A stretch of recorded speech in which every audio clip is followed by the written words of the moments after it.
What's going on, everybody? This is Sports Table, and this is episode 3.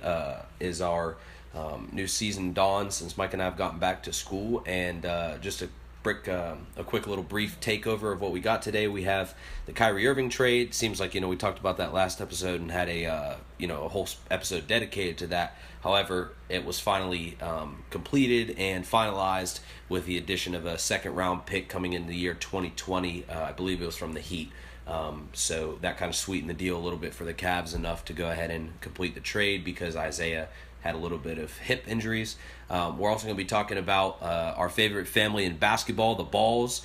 LaMelo Ball released some new shoes with some camo paint and a red little tint. I'm not a big fan of them. Mike seems to like them, but too high price tag, $395. The kid's 16 years old. I think anybody else with that number on a shoe would gawk at that, laugh at that, but the sad thing is I was talking to some friends today, people still probably buy those shoes for $400, at least a couple thousand people for sure. So that's nuts. We'll be talking about a little bit of UFC. Conor McGregor, what's next for him? Because after this, while he did not win against Floyd Mayweather, he certainly did put himself on a pedestal and alone by himself is probably the greatest athlete in UFC. And he can command a lot more money. And, Mike, I think, even made an interesting point with maybe even some part ownership. So that'll be interesting to see where he goes with that. Then to dive into a little bit of NFL, my Steelers signed Joe Hayden to a 3-year, $27 million deal, which is, in my opinion, a great pickup. He's a little bit washed, but still a great cornerback for the Steelers. We're getting that later.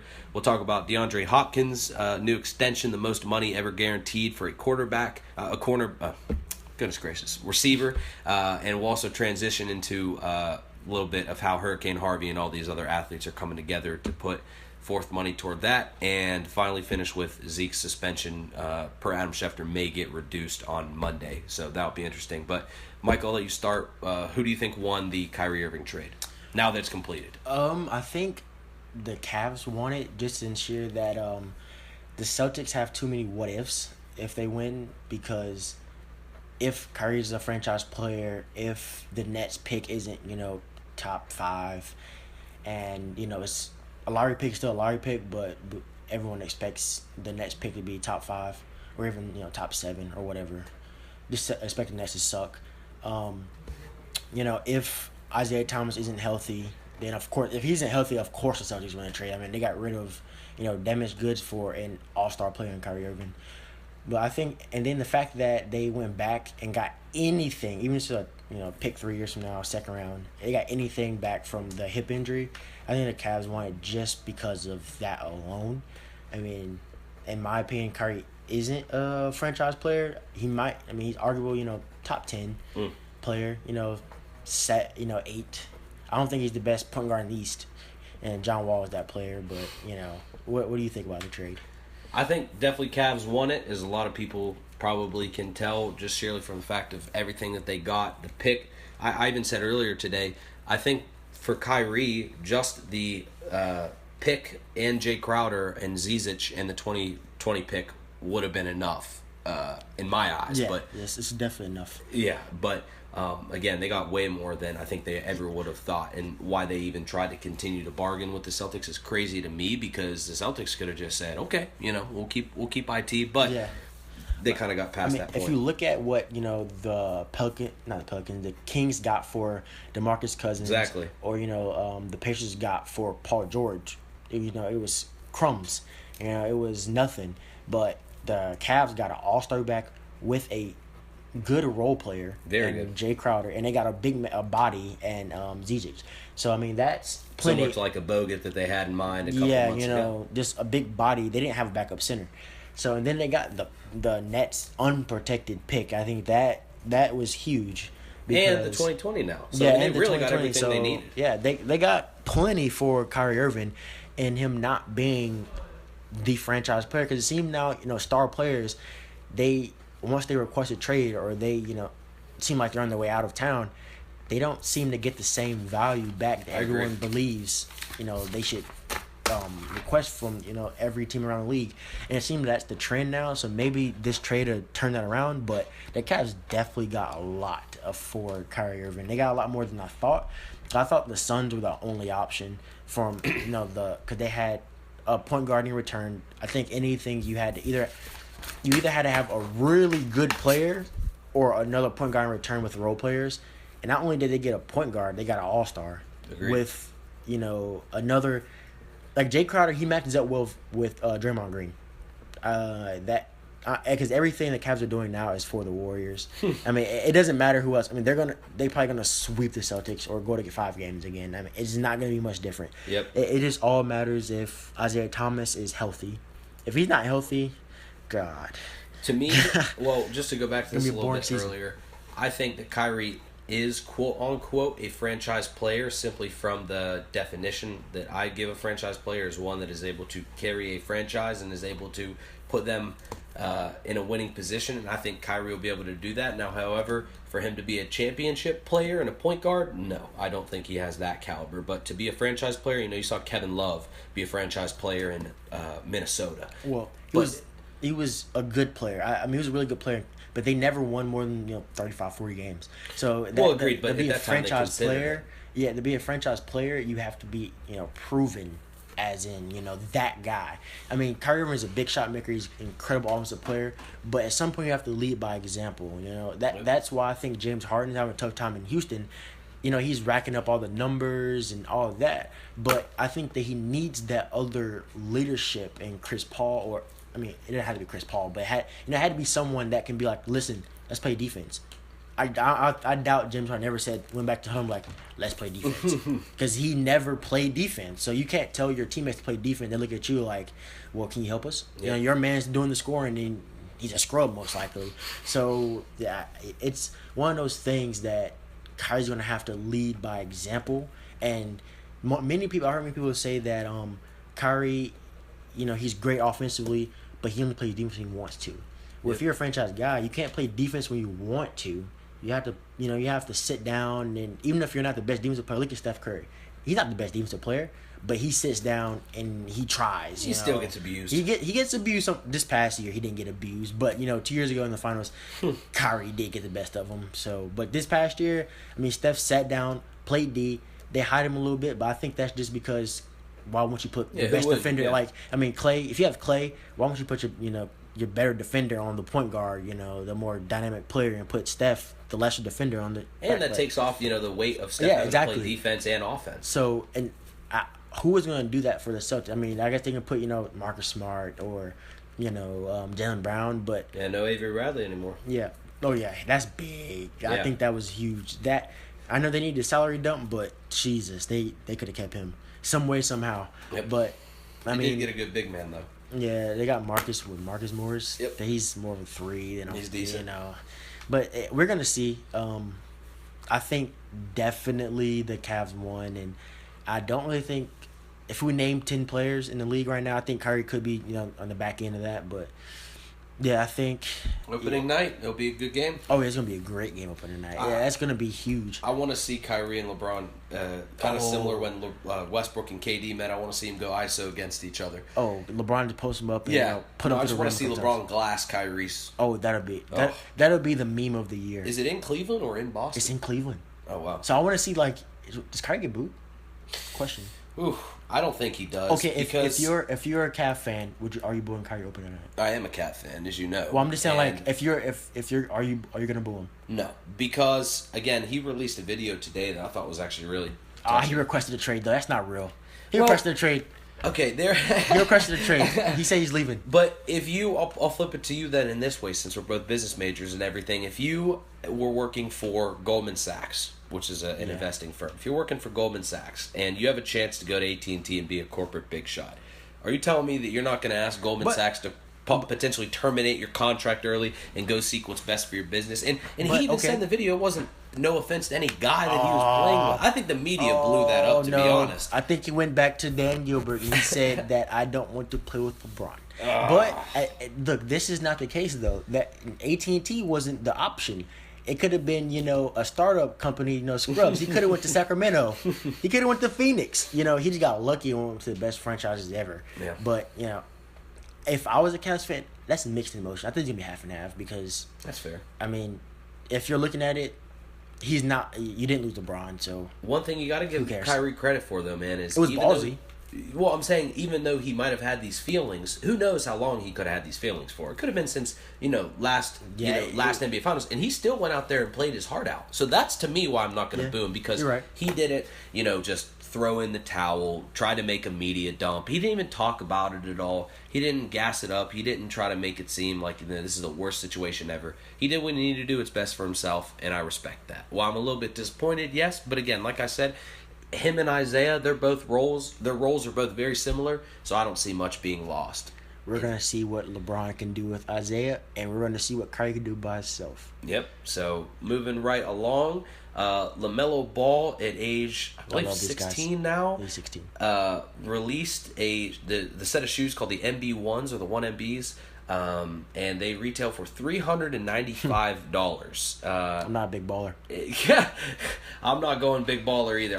I was close to getting the ZO2s. I was very close. But so you say you're a big baller, huh? I am a big baller. I lost to you in 2K tonight, though, which is a little bit frustrating. But I am a big baller. That had nothing to do with this topic. I'm still frustrated. But what do you think about this price point and also the reality TV show that just aired last night? Okay. On Facebook, it is. You can catch that at facebook.com. These shoes, I love the idea.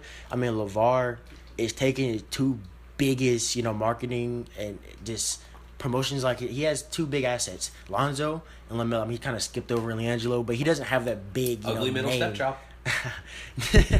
But he doesn't have the big name. So LaMelo and Lonzo, they're the money boys. They're the money guys in the family. So he's taking them, and he's starting LaMelo up very fast. Yep. So I mean, he has his own shoe at 16, and I think it's a great idea. I don't hate on it at all. It's just the price point. Like I said to you earlier, if the price point were between $150 and $200, he would have no problem selling these shoes. Yeah, that's why these shoes would be sold out immediately. That's why I really don't understand. Like, I mean, at least with Lonzo, while $495, I think his are. I see kind of why it's higher because of just the star that Lonzo is, and I mean, obviously LaMelo Ball's pretty close to scoring 92 in a high school game, but among young kids, like high schoolers, around the 15, 16 age, LaMelo can arguably be just as high as Lonzo, because look at the Zion Williamson and LaMelo game. They had to fire marshals because that it was just that big names. It was. Had everybody watching on Facebook. I watched it. I stayed up late to watch the game. So it's just... Yeah, but like you said, too, they'd sell... I mean, they got to look at their numbers. Yeah, I don't understand why he keeps the price so high. Even 220 he's selling. He's put him in the same market as Jordan. I mean, no, I'm not comparing their shoes to Jordan's. I'm just saying put it in the same price range, and people are going to be like, well, okay, I'll buy these shoes. I was about to go Stephen A. on. No, I'm not. Are you comparing Michael Jordan? Did go? Even. Well, apparently LeVar Ball can beat Michael Jordan, so maybe his son's shoes are better. If LeVar can go ahead and beat MJ, but in my opinion, like I said, the $395 is a ridiculous price point. I like the idea. I like marketability of LaMelo, taking advantage of him young, like you said. He's already more popular at 16 than Steph Curry, all this other stuff. The way he plays basketball, I think... Take that back. Take that back. He's not more popular than Steph Curry. At age 16. I'm saying... It's about the same age. Yes. Okay. Yes. Okay. At age 16, he is more popular than Steph Curry was. And again, Curry didn't hit his stride until college. Davidson. Yeah, exactly. But I'm simply saying... This kid's already on the radar. Everybody wants to see him at UCLA. They're already talking about him being a top 5 draft pick, and the kid hasn't even, probably shaved yet or something like that. Oh, he definitely hasn't shaved. Huh? He hasn't shaved at all. Yeah, he has that little, pubes on his face. But I would say also that he and the Balls, with their reality TV show, they need to go ahead and expand into other markets in the sense of they need to go... I don't know, like I was just, looking at the sheet. I was thinking of the Balls spend a day with Conor McGregor or something like that. Or like they play basketball against a celebrity or something like that to even bring the show more into a common group. Because I think some people will tune in the first couple episodes. Oh, yeah. The people, I kind of wanted to see how LeVar is behind, I can't see the cameras because they're still in front of cameras, but I can't, behind closed doors. Yep. We don't want to always see the boisterous, LeVar at the AU games. We want to see how he is with his family. We saw a little trailer, and he's a family guy. I really do believe he's a family guy, but I think so many people hate on LeVar because of the way he is. And I think if they see the more loving and caring, LeVar, because I know he has that, and how he is with his family, then people will be like, oh, he is a, down-earth guy. He just loves his kids and want to do best for his family. Yeah, exactly. And I think that'll bring him more to the limelight and because more what light. a lot of people forget about this too, man, is, and who knows? Again, we don't know what his true intentions are, but based on what I know and where they live in Chino Hills, California, he's already doing well enough for himself. I just saw a report that LaMelo got a Lamborghini for his 16th birthday. Oh my so goodness. They have plenty of money. They're not worried about the money side. What does he even do? I have no idea what he does. I kind of want to know. That's why I'm going to watch the TV show. Yeah, exactly. I want to see what he does. But they live in Chino Hills. He's not worried about money. Exactly. So I don't think that's when can why you have he's enough marketing. money? Yeah. So, true. Exactly. That's I don't why blame I said him. I don't know. I don't blame him. He wants to be the next billionaires. Go after it. I like what he's doing. Yep. And then I'll let you start with this one since you're a little bit more of the UFC and fight type of guy. Where is next for McGregor after this fight? Where is he on the UFC's radar with Dana White? Where is he in the whole context of fighting stars? Does he now pass some of the big name boxers that kind of don pay-per-view and stuff like that? Do you think now that my basic question is, for me, before I was not a UFC fan, but now watching Conor McGregor, do you think it does the opposite, where some UFC fans went to watch the boxing match? Do you think more boxing fans now go back and watch Conor McGregor in his sport because they're saying, okay, well, he's pretty decent in boxing, let's go see what he can actually do on the mats? I think just like boxing has, the diehard fans, they also have the casual fans.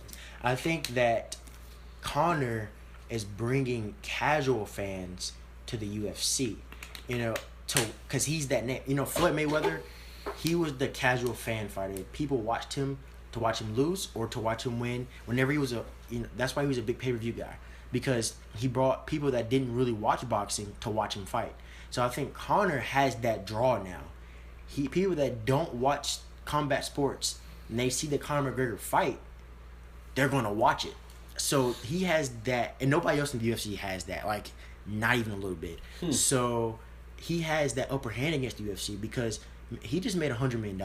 He never has to fight again. Yep. He never has to do anything again. So he goes to the UFC and he walks at the table and be like, look, what do you guys have to offer? Because I don't have to fight. You guys are going to lose. You guys just lost John Jones. Yeah, exactly. The light heavyweight division is under smoke. And, they don't have another big name. Ronda's, gone. They try to bring GSP back, but he's 40 years old. He's not gonna be the Cormier. same. Yeah, he's not gonna be the same guy. And Cormier just got knocked out. Bisping. Bisping. He's not even. It's like, it's like Aaron Rodgers, Tom Brady, trying to compare them to the new rookie quarterback. They just had a terrible season. So it's Conor. He's gonna walk in there.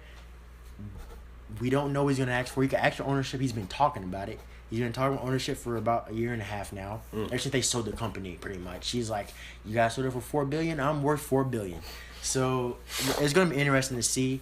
But as possible next fights, he needs a name. He needs another name to get in there. DS3, I'm telling you. DS3 will be is the one everyone wants to see because it's 1-1, and I think they're gonna fight at 155. They're gonna fight at lightweight, but Diaz asking for $20 to $30 million for the next fight. Well, of course, he just saw it. Yeah, he's not the draw. Conor is the draw. So it's like it would have been like, Conor going to ask Floyd for $300 million. And, good point. Yeah, giving Floyd $100 million. No, that's not how it works. The draw gets the more money.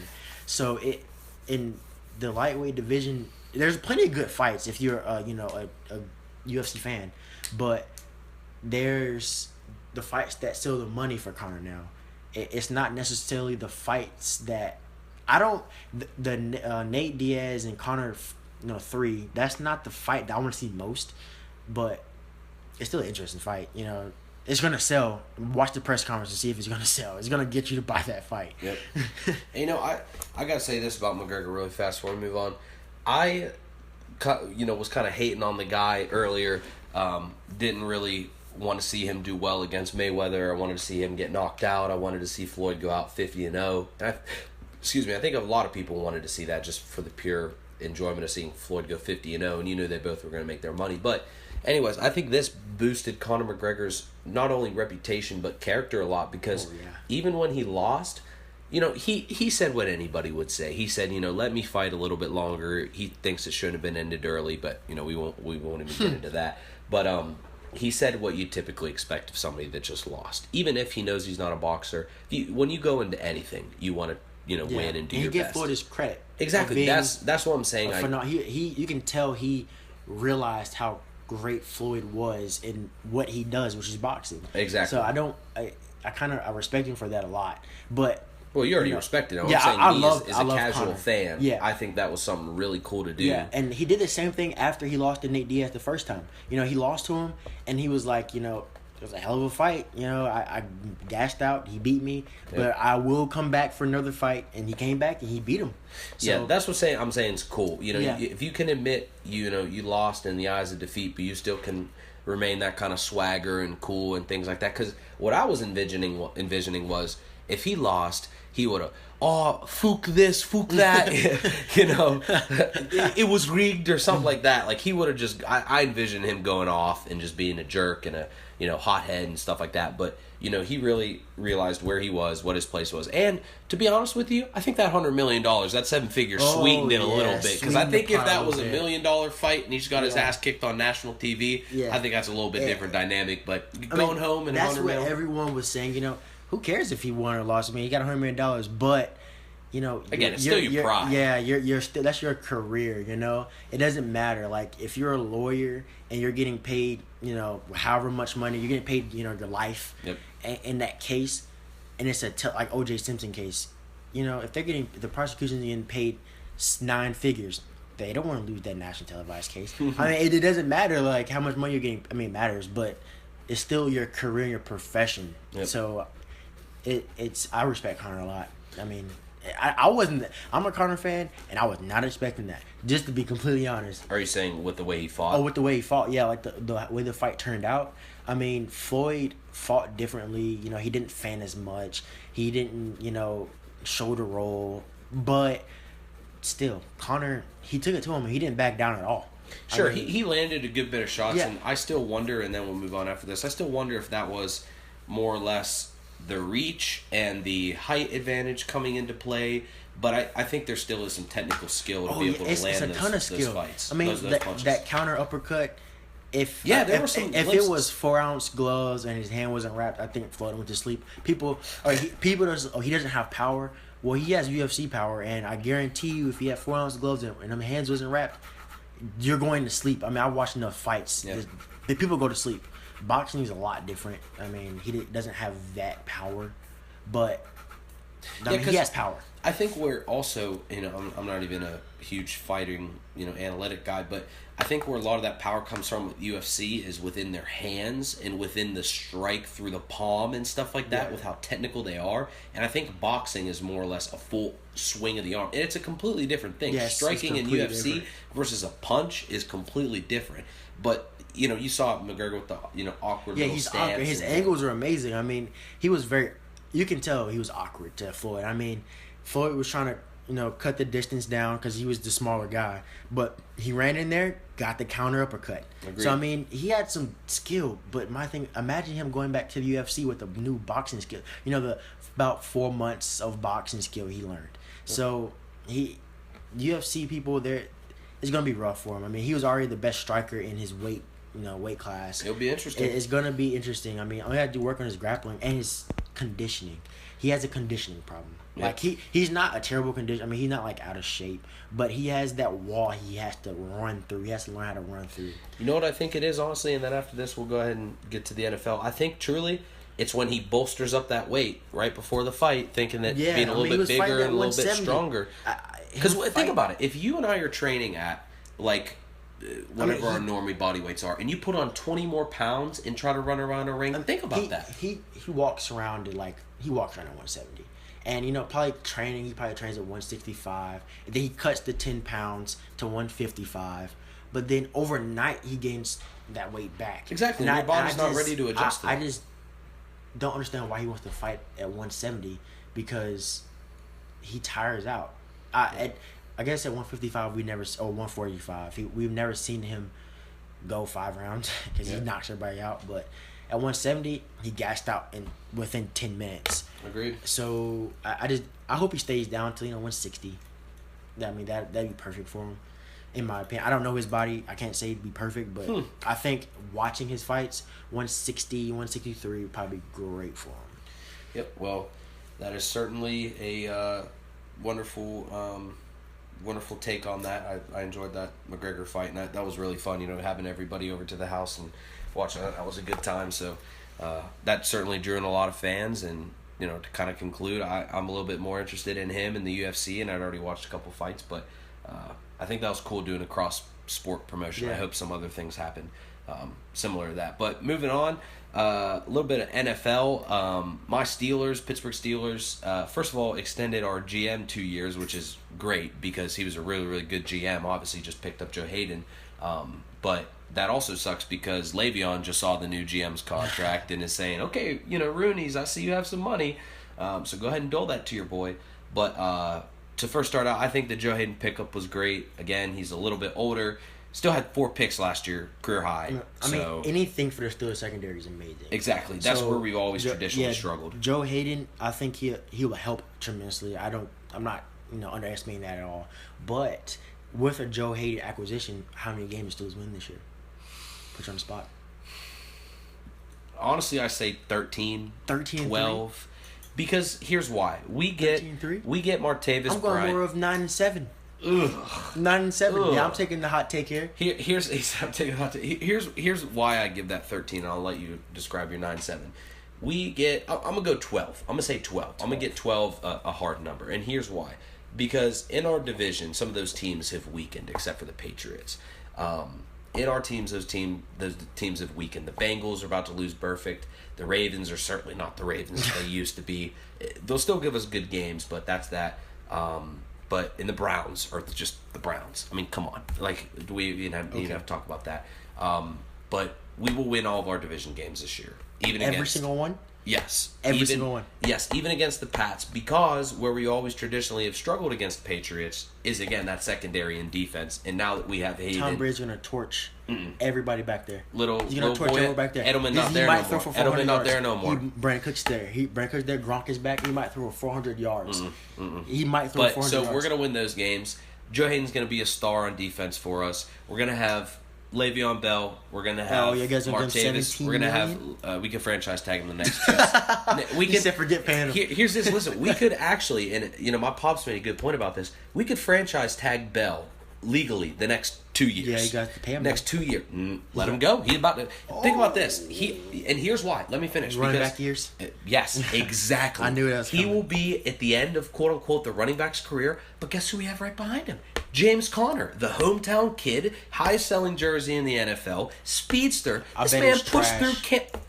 That's so disrespectful. I love his story. I love his story. I love where he comes from, but I guarantee you he will not be. Look, I love you to death as a friend and brother, but if you had cancer, are you telling me you think a year later you'd be able to go get beaten up by grown men and get drafted like that? He's a very tough guy. I agree, he's a very tough guy, but that is not translate. It does not translate to NFL. Hell yeah, it does. That is work. No. That is work ethic. He already had the skill before he got cancer. Hope and pray Le'Veon comes ready to play, or you guys are not winning 10 games.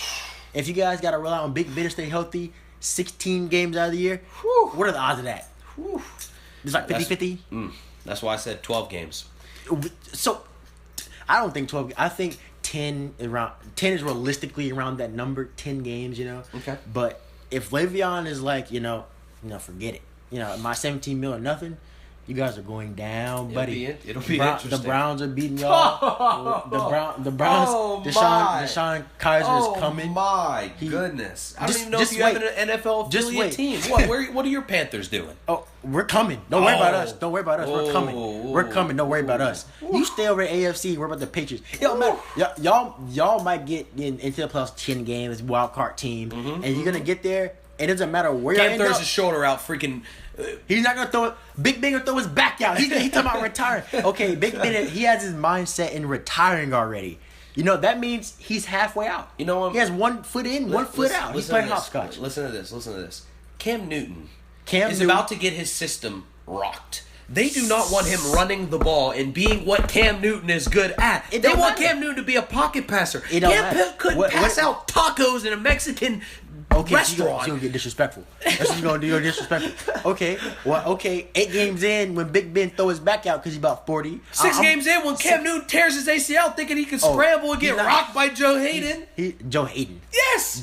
He's gonna come for them lugs. Joe Hayden is he going for legs. You know if you stand up with him, he's going down. He's gonna put it on his back. He's gonna fall like Kesha's timber. He's going down. Yeah, Joe Hayden will. No. Joe Hayden will. And all your linebackers did not. Hey, What you think 5'10" white boy Christian McCaffrey gonna do anything? He's gonna ball. Oh. He's gonna ball. Only thing he's gonna ball is maybe like a little ping pong ball and a paddle playing against him. He's gonna ball. I'm telling you, he's gonna ball. Watch what happen. And what you gonna do? What's fat little Jonathan Stewart gonna do? Is he fat? Oh my chunky God. And Kelvin Benjamin. Y'all got eating problems on that team? No, Kelvin y'all is eating in shape. Twinkies? Y'all Kelvin getting in shape. Kelvin in shape. Oh. You stay up in the AFC. Worry about the Ravens. You're about to get your ass clocked in the NFC by the Falcons. The Falcons are about to do this all season, baby. All season. The Falcons, they ain't nothing. The Falcons, you see what they did against the Patriots? Whew.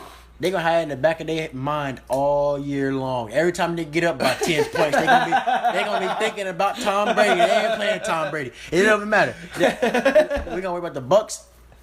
Yeah, get crickets. The Saints. Oh my! The Saints don't have a running back on roster. They don't have wide. AP. You're gonna disrespect yes, AP I like am. that? Yes, I am. Oh yes, my! You said running back years. Father Time ain't lost one yet. Father Time ain't lost. I'm not bet. You betting on AP this year? You betting on what? I picked him in fantasy. Not high, but I picked him. Exactly. What is he? What is he? A flex back? Starting RB. I got a bad draft. Yeah, you must have to wipe away some tears. Then. See, bad draft. Yeah, bad draft it is. AP. Where'd you draft him at? Second round? Third round. It's not terrible, but. That's god awful. That is god awful. I will pray for your fan. He's a sleeper, man. You should have been in my draft. I have Zeke I would as have well. been clapping at that. Zeke, you have Zeke and AP. I Zeke do. is Zeke. You know where he is going to be this first Suspended. game? I know. We're not here to talk about my You poor couldn't get fantasy. Darren McFadden. Oh my goodness, Darren Yo, McFadden drafting was is like your good in Steelers. 1999. Oh my goodness, that's so disrespectful. Yeah, That is so you gonna get disrespect from my man. Let me see what else I can literally poop on you about the Panthers about. It don't matter. It don't matter because we Devin got, Funchess, he about to be munching on some Funchies, man. It On don't some freaking look. Funyuns. Devin Funchess is coming too. Our team is coming. My goodness. You know, our team is coming. We coming. We're going back to Super Bowl. I'm just going straight Cowboys. Just to get clapped again by another 30 points and not even score. You know what? Cam Newton's a freaking bum. He didn't even want to look at the ball and dive for the ball. He sat there and looked Big at Ben it. want to? Big Ben throws that body He in there, don't even want to play football. No, he thinking about retiring. What? No, he's not. Big Ben is not. Ben, He's 1 foot in, 1 foot out. All I have to say is this. How many rings does Big Ben have? How many rings does Cam Newton have? Cam Newton eats onion rings. Big Ben has championship gold, diamond, encrusted Super Bowl 49, beating the Cardinals. Kurt Warner, one of the greatest quarterbacks of all time. Cam Newton hadn't beaten nobody. He couldn't beat old Peyton Manning. Old Peyton Manning all doped up on steroids, everything. He couldn't beat him. It don't matter. Dude, when is Ben going back to Super Bowl?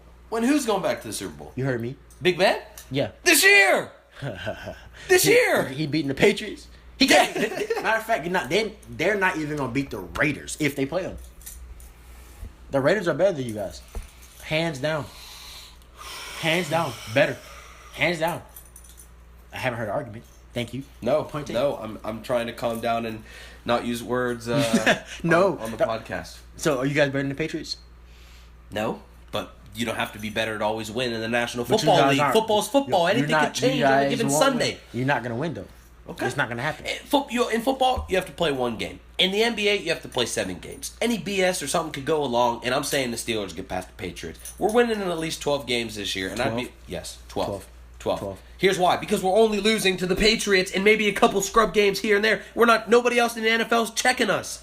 Oh, yeah. Right. Who else? No. Anybody y'all play. 10 games. Y'all losing 6 games. Y'all losing 6 games. Oh, my.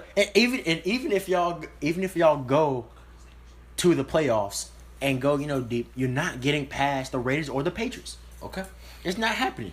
Okay. It's not happening. We're not getting past the Raiders that haven't even probably been to the... Last year, if Derek Carr wouldn't have got hurt, they would have been playing the Patriots. Okay, I agree. I agree about that because Derek Carr was disgusting. But listen to this. I'm going to run you through, just because I'm so offended as a Steelers fan, the Steelers' schedule. Week 1 against the Browns, dub. Vikings, dub. Ain't Teddy Bridgewater on a given Sunday. What? Remember that? Oh, you just yes, but dub. Okay. Bears, dub. Ravens, be a tough game. Jaguars, dub. Chiefs will be okay. Even you take that. Bengals, dub. So we're at 1 loss. Lions, Bengals, dub. Colts, dub. Titans, dub. So Packers, you're throwing out... So Packers, lost. Okay, twice. Bengals, you might lose to the Bengals. Hell no. So you're saying, it can go 1-1. Okay, so right now we're at 2 losses. Ravens... I'm going to say, unfortunately, lost. It's probably 1-1. The Ravens always get That's the game 3. this year. Patriots 4. That's 3. Patriots 4. Texans dub. Browns dub. So that's literally about 12-4 right there. So you saying just agreed. No. I'm not agreeing. So you're saying you guys are going to go just perfect through the Patriots? No, we're not perfect. We're 12-4. No. Listen, Patriots, Packers. I counted a loss to the Patriots. Packers. I'm counting Patriots, Packers, Chiefs. Could be 3. And you're saying you're going to go 1-1 against... with Baltimore, it was 1 more. The Bengals, 1-1. No, we're gonna beat the Bengals both times. No, we're gonna beat the Bengals both times. We're gonna go 1-1 against the Pats. We're gonna go 1-1 against the Ravens. We're gonna probably go 1-1 against the Packers because we play them twice, and then the Chiefs might steal a game because we can't win in Kansas City. That's how it's gonna be. We're gonna be 12-4. You think the Titans are checking us? You think the Jaguars are checking us? We don't even play the Raiders this year, man. And I'm talking the playoffs. So you guys play the playoffs as a wrap. Until Amari Cooper, something comes out about his grades being switched at Alabama or something like that, and he can't read the next set of plays. Well, when Big Ben go to the 11th game and his ankle is hurt or something, he's out there playing. Okay, first of all, you could not disrespect Big Ben in I'm not disrespecting Big Ben, but he's a number 1 person. He played on a torn MCL. But he's injury prone. He's not injury prone. He's injured. How many games do you think Big Ben has legitimately... Because this dude gets sacked more than anybody in the National Football. Exactly. And we have a line now. We've signed a couple guards. It does, but Big Ben is injury prone. It don't matter. He gets hit 3 times. He's gonna. We got to move on from this. That was a long discussion, but I think what we originally talked about before we got on to this, Joe Hayden was a good pickup for the Steelers. I agree. There we go. DeAndre Hopkins got his money finally, the contract extension. I believe it was $81 million, $49 guaranteed, most for a wide receiver ever. I think that's surprising. I think, I agree it's surprising. I mean, he's good, but the Texans have a history of overpaying people. Wait till Odell gets that contract. Exactly. Was it $60 million guaranteed? Yeah. If Odell's going to use the DeAndre contract for sure. But just cool little side note as well. I also like how all the athletes are coming together regardless of race, creed, and everything like that to be able to donate to Harvey, the relief project. That's pretty cool, and I appreciate what everybody's doing. I actually even donated $20, so something's better than nothing. I completely agree. And then what do you think about the Zeke suspension? Rumored Monday it's going to get reduced to 4. I think it has to. If you get Tom Brady 4 for deflating footballs, I mean, come on. Well, the report just came out that the NFL lead investigator suggested no suspension to the NFL. So the fact that came out, I mean, might even be more. How could they give him a suspension? Period. If the lead investigator said nothing, I mean, if the facts that have come out against the alleged victim, I guess you can say alleged, she has lied on numerous occasions, and the case got through. There was no charges. I think the NFL at this point could be using Zeke for just a watch out everybody else. Yeah, just if you do this is what's gonna happen. I just don't feel like how could they do that? How could they just say you're guilty because I said so? Yep. I just don't agree with that. That's how the NFL works, man. I just don't agree with how they went about it, but it is what it is, I guess. It's kind of hard to say, but if it is, reduced, good for Zeke, because, I mean, if he's saying he's innocent and he's actually innocent, then... Well, I read this on a report, and again, I don't know how verifiable it is. It was something called Black Sports Online, and I'm not saying that that's not credible, but they could want to skew it to a certain perspective. But it said that the girlfriend had apparently said in texts like, "I'm a pretty young white girl. What do you think who do you think they're going to believe?" That's dirty. That's dirty. Yeah, they've said that she said that she's going to try to derail his career. Yeah. You can't just ignore that. Yeah. I mean, you can't just simply ignore that. I agree. I mean, now let's say this: if Zeke is not innocent and if he's lying, then he should be out indefinitely. Oh, then he's going to get clowned. Yeah, I mean, he should be out indefinitely. But if he's truly innocent, I mean, come on now, you can't suspend this guy for the NFL trying to be quote unquote right. Exactly, and they haven't gotten right on any issues in the last year. Yeah, Greg Hardy, I mean, come on. Yeah, I think they're trying to be make up, but it's just like it's unfortunate for Zeke because now his image is tainted. I mean, sponsorships don't look at. Well, you're in I think it was kind of tainted when he pulled a girl's titties out on TV. Yeah, that's very true. Zeke didn't help himself in this in any. No, he had and that's why I think the NFL is so quick to, throw this hammer down really fast on him, because any other player that really had a clean record or something like that. Again, I think this is also a ploy to tell Zeke to chill out, because while he may be innocent of that, he's not innocent of other things that he hasn't gotten punished for. So that's why I'm saying I think it's all finally overlapping. Kind of like if you argue with your parents, they might not get mad at you for the first couple things, but you finally snap their button on the wrong thing. Yeah. You may leave a cup out or something like that. I left a cup on my desk. Boom, Dad snaps off. I have to realize that's not because I left a cup out on the desk. It's because the 19 other freaking things I did. Yeah. So I think Zeke certainly messed up in a lot of other regards. Yeah, it's going to be interesting. If this suspension is reduced in any way, or if it's completely thrown out, then how is the NFL going to look in this case? I mean, first Jerry Jones said that there's no evidence saying that Zeke did it, but I don't think NFL wants Jerry on their bad side. Yep. He's just the most powerful owner in sports, and it just Rob Kraft. He's also against the NFL. I'm not against the NFL, but he's had his miscues in the NFL. But it's going to be an interesting case come Monday if this suspension is reduced. Well, thank you everybody again for tuning in. Had a lot of fun with that one. That was a good little debate. We appreciate it as always. Go ahead and tune back next week for the 4th episode, I believe it will be. And hopefully in the next couple days here, we'll be able to get a camera and get some live videos and live reactions. I think that'd be pretty cool. But hope you all enjoy the rest of your night. And this has been the Sports Table, and we're checking out.